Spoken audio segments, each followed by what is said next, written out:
Oke, Assalamualaikum warahmatullahi wabarakatuh. Bertemu lagi dengan saya Anas Ma'ruf Anizar.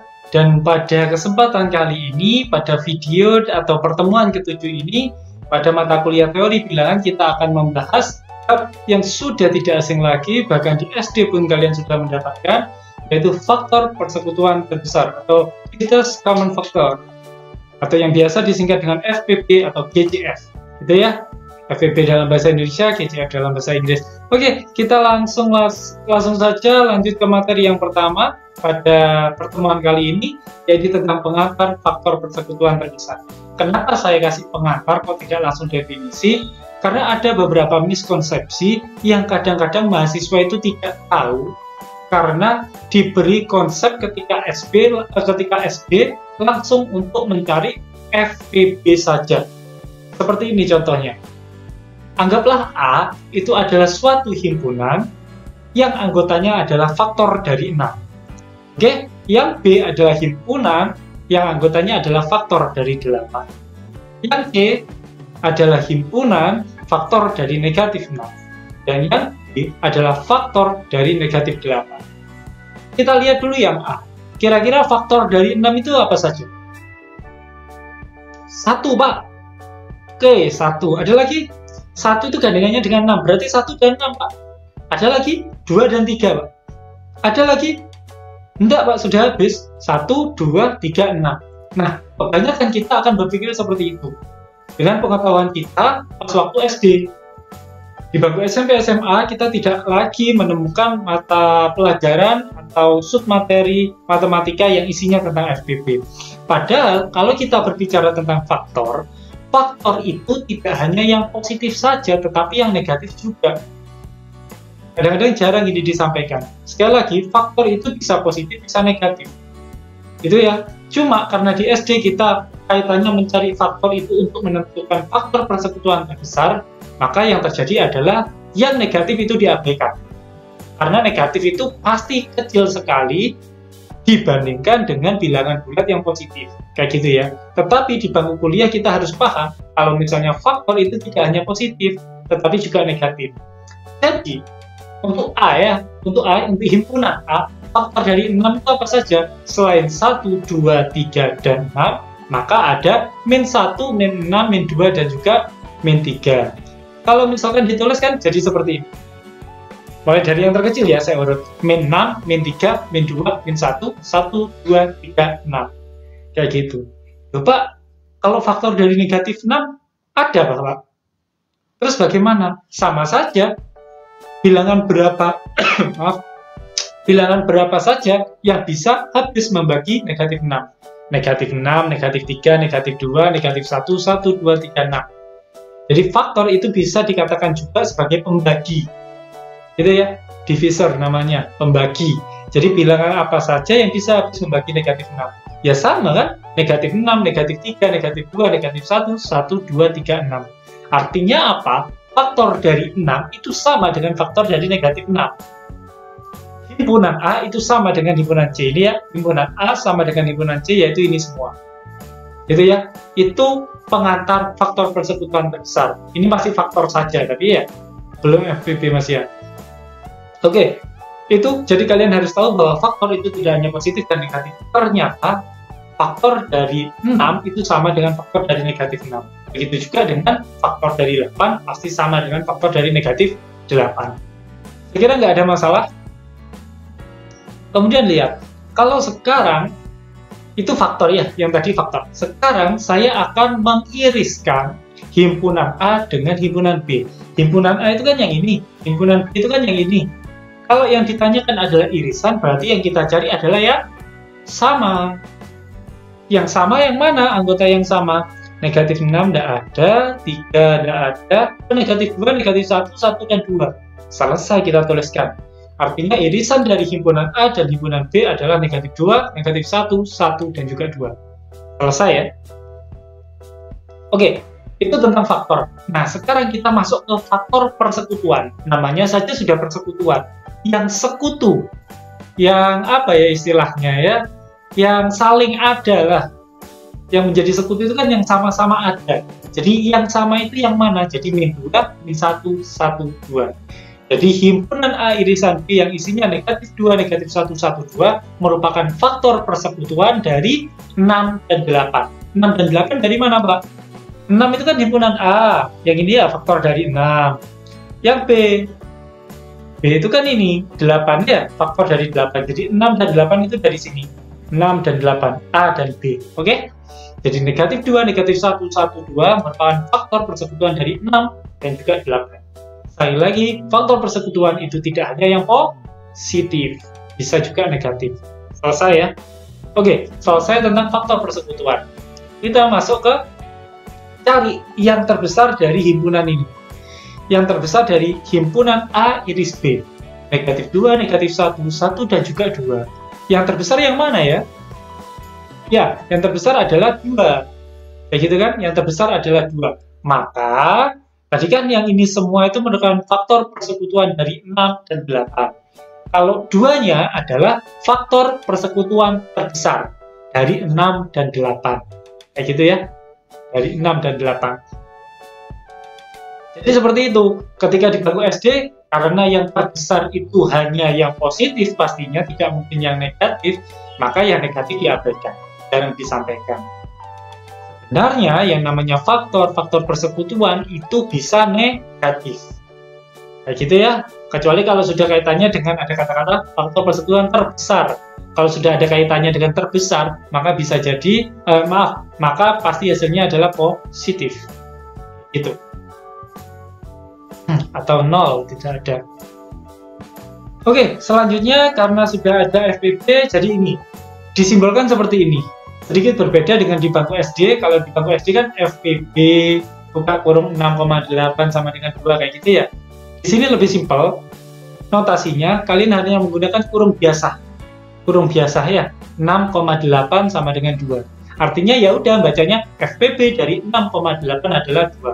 Ingat ya, kurung biasa. Jangan kurung siku, nanti beda lagi artinya.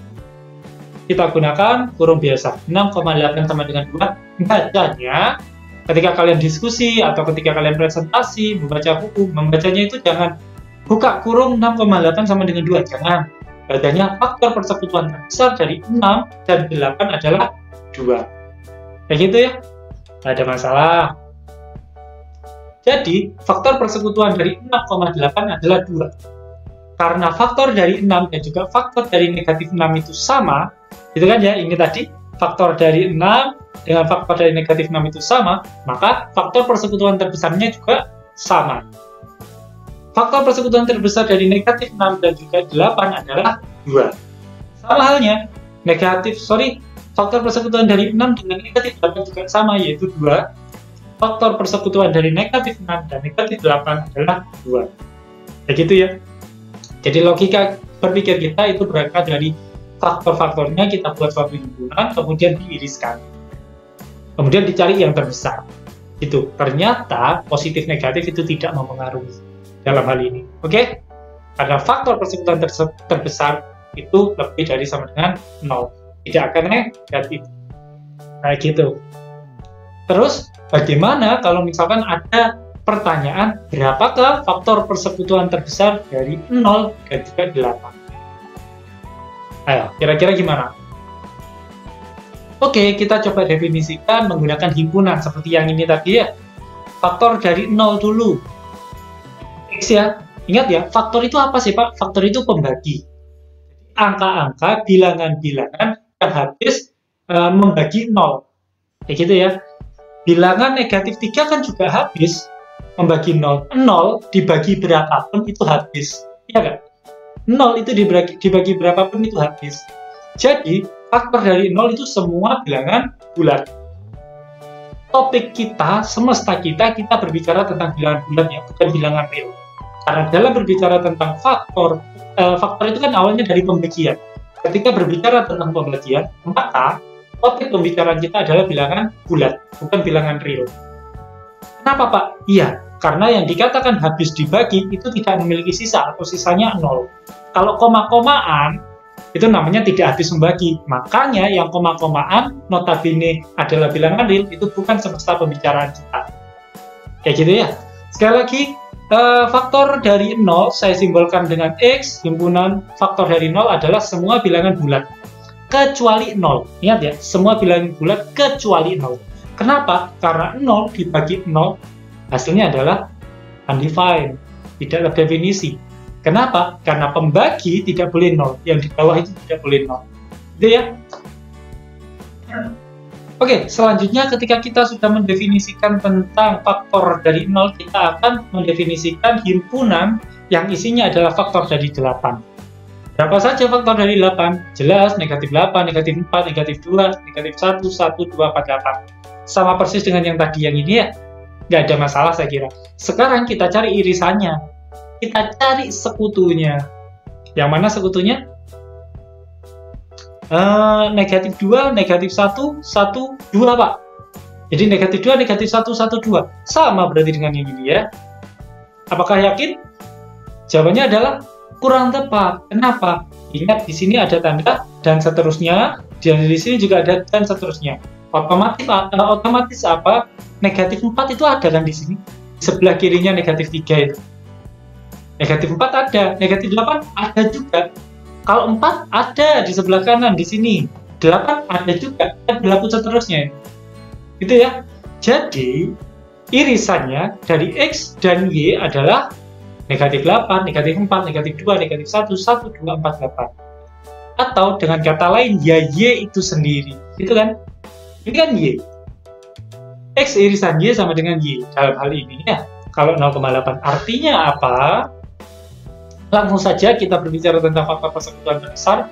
FPB-nya adalah 8. Jadi kalau misalkan disuruh mencari FPB dari suatu atau dua bilangan, yakni 0 dan sesuatu bilangan yang lain, pasti bilangan yang lain itulah yang menjadi faktor persekutuan terbesar.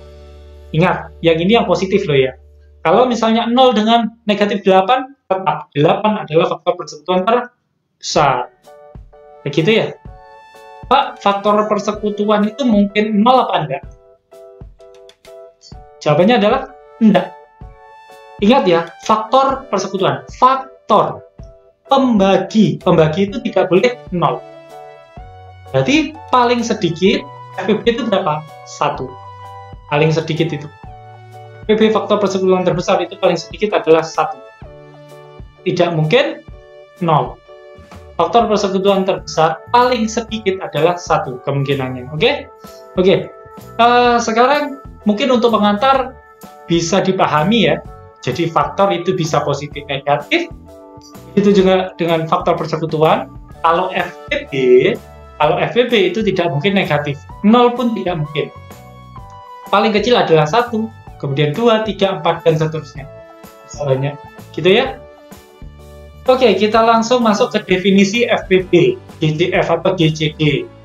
Apa ini Pak? Tadi kayaknya cuma ada F, karena faktor. Ini D, divisor, pembagi. Ya, sama aja. Oke, kita masuk D. Disebut faktor persekutuan terbesar, atau GCD atau GCF terserah. Yang jelas D itu adalah FPB dari X dan Y yang tidak bersama-sama 0. Kenapa kok tidak bersama-sama 0? Karena kalau bersama-sama 0, X-nya 0, Y-nya 0, yang ini ya, yang barusan saya kembali lagi, yang ini, kalau 0,0 apa yang terjadi? Maka X-nya itu bilangan bulat, Y-nya bilangan bulat, maka yang terbesar dari bilangan bulat itu berapa?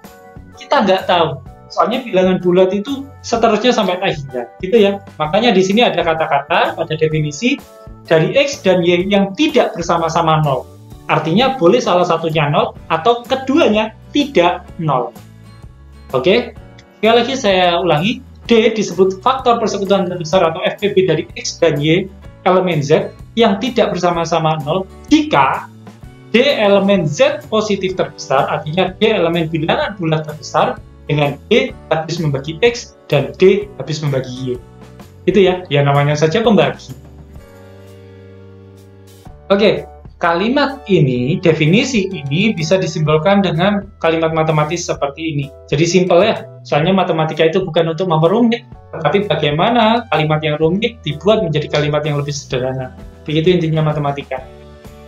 Jadi D elemen Z positif terbesar dengan D habis membagi X dan D habis membagi Y, maka D adalah FPB dari X dan Y. Kayak gitu ya, itu definisi, contohnya yang tadi itu. Ini yang lain ya. 6,9. FPB dari 6,9 adalah 3. Gampang toh? 6 itu faktornya berapa, 9 itu faktornya berapa, cari yang sama, cari yang paling besar. Tapi kalau kita menggunakan definisi ini, 3 yang ini adalah FPB dari 6,9 jika D habis membagi X, D habis membagi Y. Jadi 3 habis membagi 6, 3 habis membagi 9, dan D itu merupakan pembagi terbesar. Kan kayak gitu. Buktinya seperti ini. Bukan bukti ini ya. Buktinya seperti ini. 3 habis dibagi 6. 3, kebalik ya. 3 habis membagi 6. 3 habis membagi 9. Adakah bilangan positif lainnya yang lebih dari 3 yang habis membagi 6 dan habis membagi 9? Ada Pak, 6. Coba kita lihat. 6 habis membagi 6? Iya. Apakah 6 itu habis membagi 9? Tidak. Gitu ya. Jadi terbukti 3 itu memang benar-benar terbesar. Gitu ya. Kemudian yang ini, ternyata FPB dari 6 dan 9 adalah 3. Dan ternyata 3 itu bisa dibentuk seperti ini. 3 FPB-nya ini sama dengan sesuatu. Ini ya, sesuatu dikalikan dengan bilangan pertama yaitu 6 ya, ditambahkan dengan sesuatu dikalikan bilangan kedua yaitu 9. Gitu ya. Ternyata bisa dibentuk seperti itu. Apakah ini suatu kebetulan? Tidak tahu. Coba kita lihat pada slide berikutnya aja nanti. Sekarang contoh yang kedua. 16 dan juga 40. FPB-nya berapa? Kalian bisa coba menganalisis apakah ada nggak bilangan positif lainnya yang lebih besar dari 8 tapi habis membagi keduanya. Gitu ya. 8. Dan apakah 8 itu juga bisa dibuat dalam bentuk seperti ini? Coba kita lihat. Oh, ternyata bisa. 8 itu bisa dibentuk jadi sesuatu dikalikan bilangan pertama ditambah sesuatu dikalikan dengan bilangan kedua. Oke, bisa. Apakah ini hanya kebetulan? Soalnya kalau bicara tentang contoh-contoh kita tidak bisa menyimpulkan secara umum, gitu kan? Oke, selanjutnya contoh yang ketiga atau yang terakhir pada definisi FPB, faktor persekutuan dari 60 dengan 105 adalah 15. Nanti kalian coba buktikan benar apa enggak. Dan ternyata 15 juga bisa dibawa ke dalam bentuk sesuatu dikalikan bilangan pertama ditambah sesuatu dikalikan bilangan kedua. Kayak gitu ya. Nah, bentuk yang seperti ini namanya adalah kombinasi linear. PX ditambah QY. Ini kan X ya, 6 itu kan X dari yang ini. 9 itu Y dari yang ini. Gitu kan? Jadi kombinasi linear PX ditambah QY.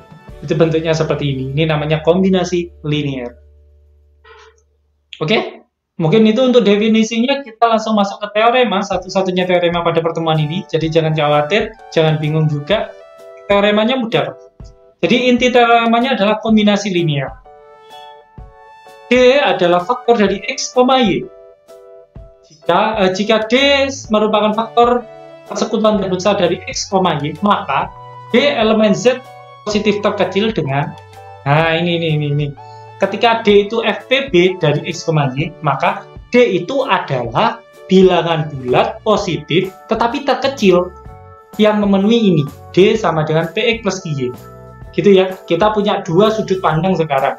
Kalau berdasarkan sudut pandang definisi FPB, D itu adalah pembagi X dan juga pembagi Y yang paling besar. Itu kalau dari segi definisi. Kalau dari segi kombinasi linear, D itu adalah bilangan bulat positif tetapi terkecil yang memenuhi persamaan ini. D sama dengan PX plus QY dengan P dan juga QY elemen bilangan bulat. Gitu ya. Jadi kita akan buktikan yang ini karena bunyinya teorema.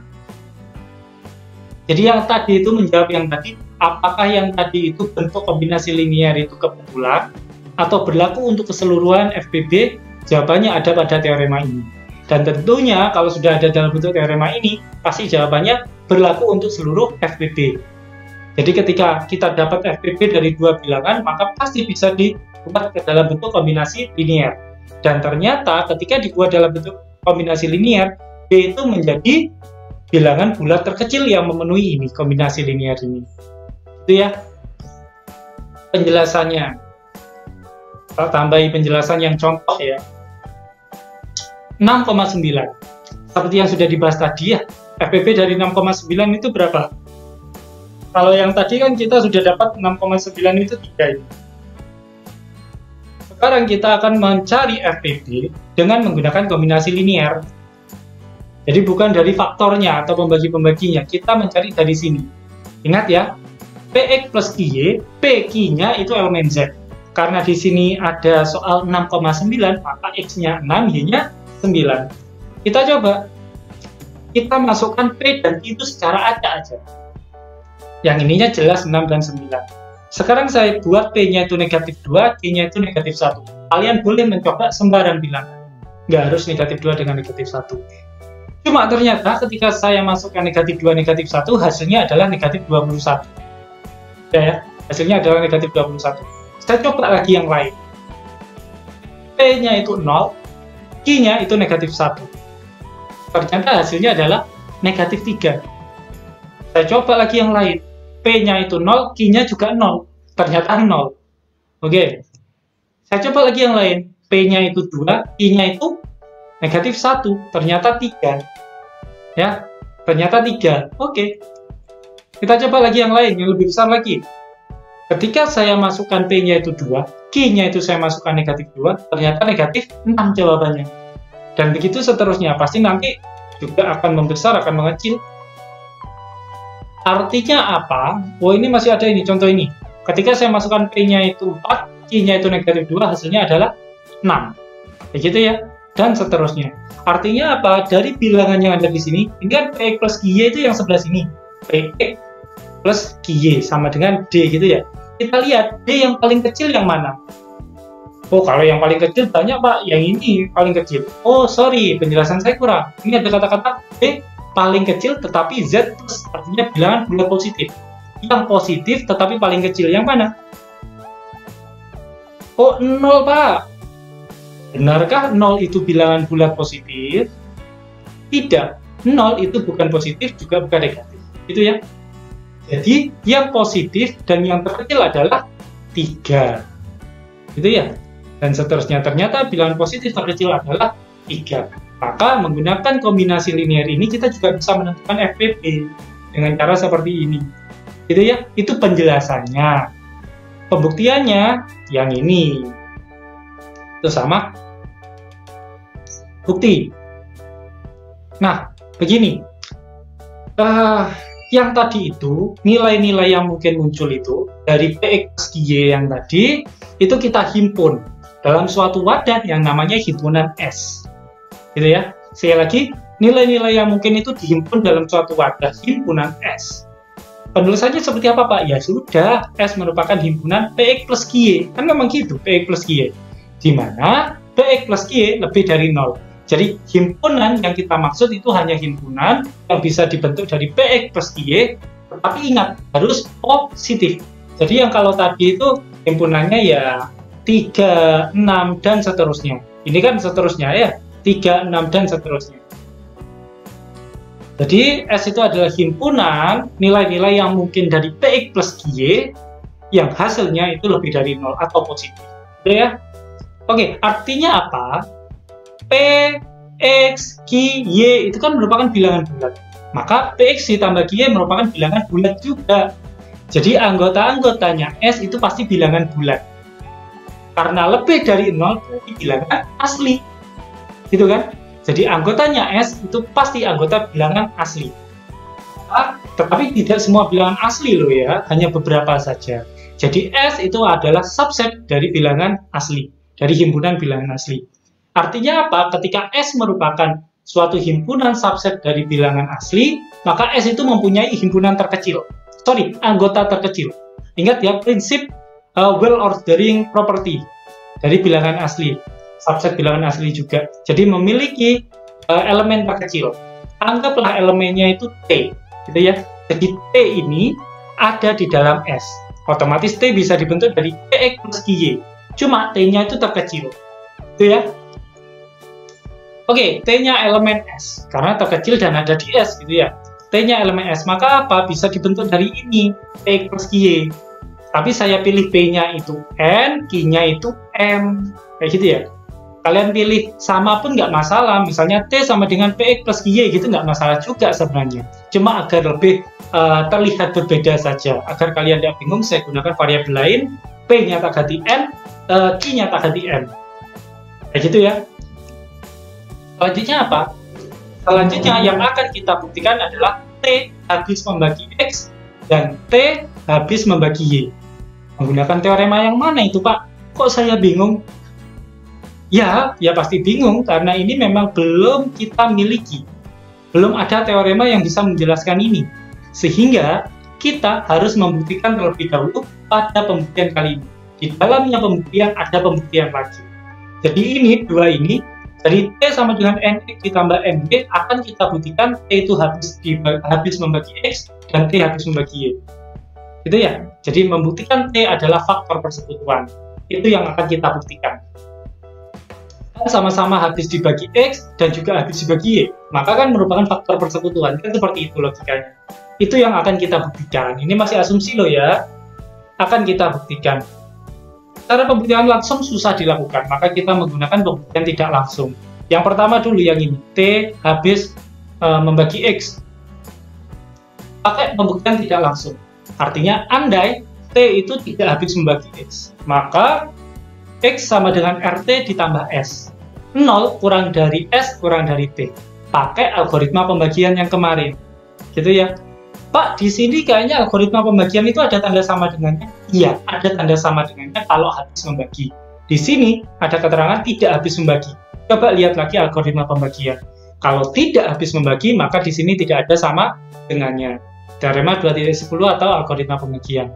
Sama aja. Oke, sekarang lihat ini. X sama dengan RT ditambah S. S-nya itu sendiri, RT-nya pindah ruas. Jadi S sama dengan X dikurangi RT. Mudahnya kan seperti itu. Oke, selanjutnya T yang ada di sini. T itu kan sama dengan NX ditambah MY.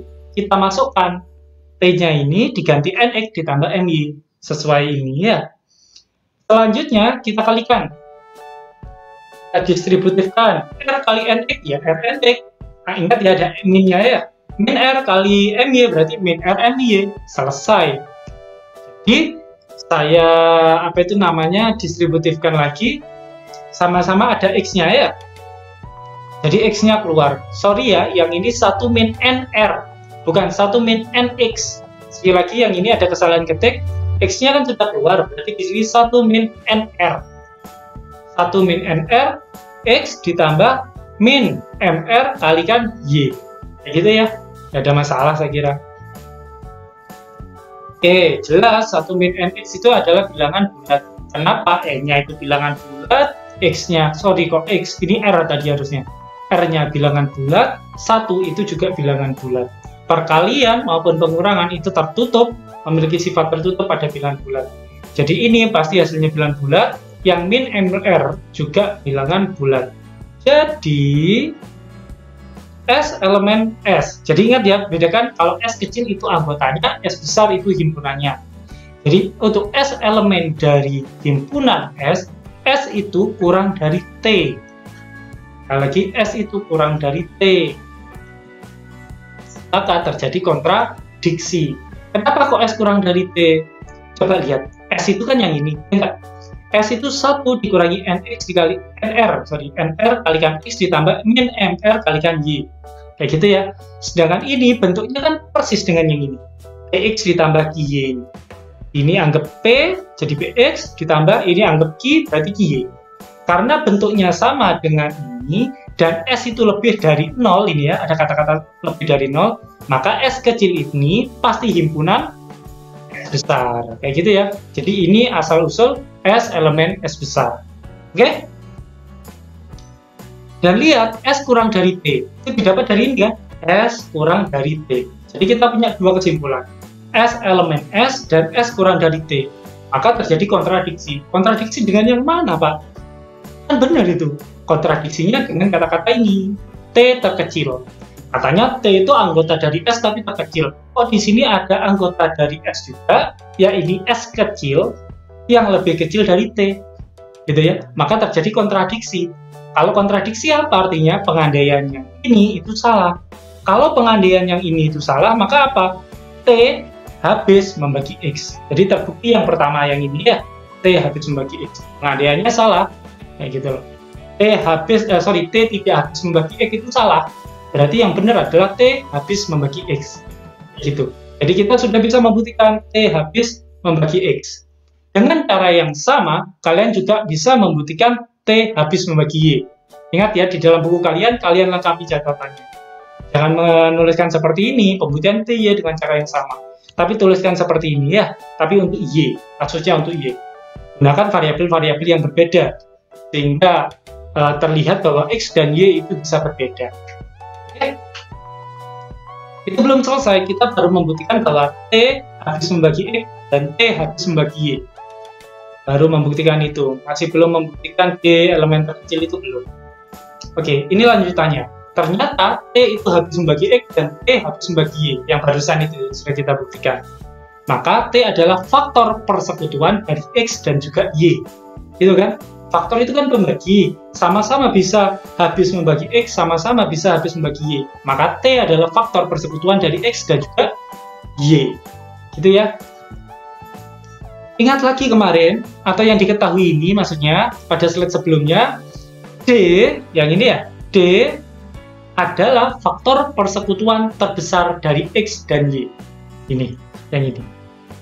D adalah faktor persekutuan terbesar dari X dan Y. T adalah faktor persekutuan dari X dan Y. Tidak masalah, Pak. T-nya itu faktor persekutuan biasa, kalau D-nya faktor persekutuan tapi yang terbesar. Artinya apa? Ingat, D-nya yang terbesar. Maka T kurang dari sama dengan D. Gitu kan? T kurang dari sama dengan D. Selanjutnya apa? Akan dibuktikan bahwa T lebih dari sama dengan D. Kenapa seperti itu, Pak? Kenapa harus membuktikan itu? Masalahnya gini, kita tadi melambangkan elemen terkecil dari himpunan yang bisa dibentuk dari PX ditambah Y itu dengan P. Gitu kan? Yang ini. Bentar, saya ke belakang dulu. Nah ini. Ini kan ya himpunannya ya. Kemudian yang terkecil kita lambangkan dengan T. Nah, jadi nanti kita akan membuktikan bahwa T ini itu sama dengan D yang ada di sini. Gitu ya. Jadi kita akan membuktikan T yang terkecil. Kan ini kata-katanya D elemen Z positif terkecil. Yang ini sudah terkecil, tapi bukan D. Saya tuliskan T. Biar bisa membedakan ketika kita menggunakan langkah kombinasi linier dengan ketika kita menggunakan definisi FVB. Kayak gitu ya. Jadi kita akan membuktikan nanti kalau misalnya T itu sama dengan D. Makanya di sini ketika saya sudah punya T kurang dari sama dengan D, akan saya buktikan bahwa T lebih dari sama dengan D. Untuk apa, Pak? Ya nanti kalau misalnya yang ini sudah benar, yang ini kan sudah terbukti benar juga, maka bisa nggak T itu kurang dari sama dengan D, pada saat yang bersamaan T itu lebih dari sama dengan D. Bisa nggak? Bisa. Kapan? Ketika sama dengan, gitu kan? Artinya kalau kurang dari sama dengan atau lebih dari sama dengan, ya yang diambil adalah sama dengannya. Kan gitu. Oke, jadi akan dibuktikan T itu lebih dari sama dengan D. Gimana cara membuktikannya? Kita pakai definisi. Definisi apa? FVB tentunya. D adalah faktor persekutuan terbesar dari X, Y. Dari X dan Y. Maka D itu habis membagi X dan D habis membagi Y. Gitu kan? Definisi FVB.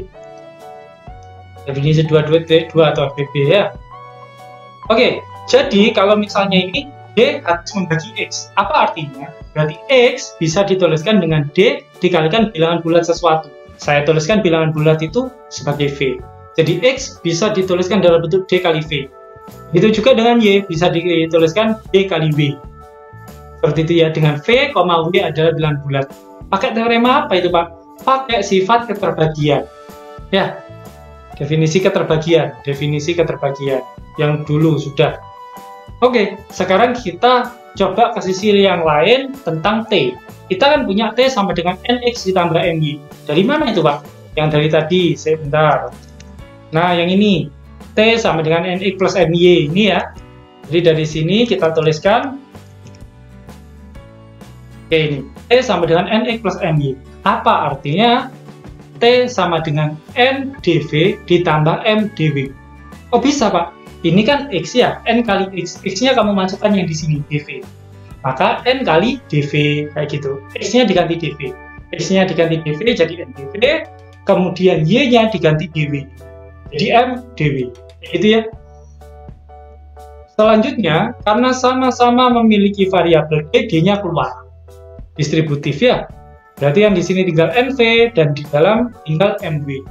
T sama dengan D kalikan M. NV ditambah MW. NV, MW itu kan bilangan bulat. Ditambah juga menghasilkan bilangan bulat. T sama dengan D dikalikan sesuatu. Menggunakan definisi keterbagian, maka D habis dibagi T. Gitu kan? D habis dibagi T. Mudahnya seperti itu ya. Oke, sekarang kita punya D habis dibagi T. Definisi keterbagian yang barusan. Sekarang kita punya ini. D habis dibagi T. D-nya itu kan lebih dari 0. Jelas karena faktor persekutuan terbesar itu tidak mungkin 0.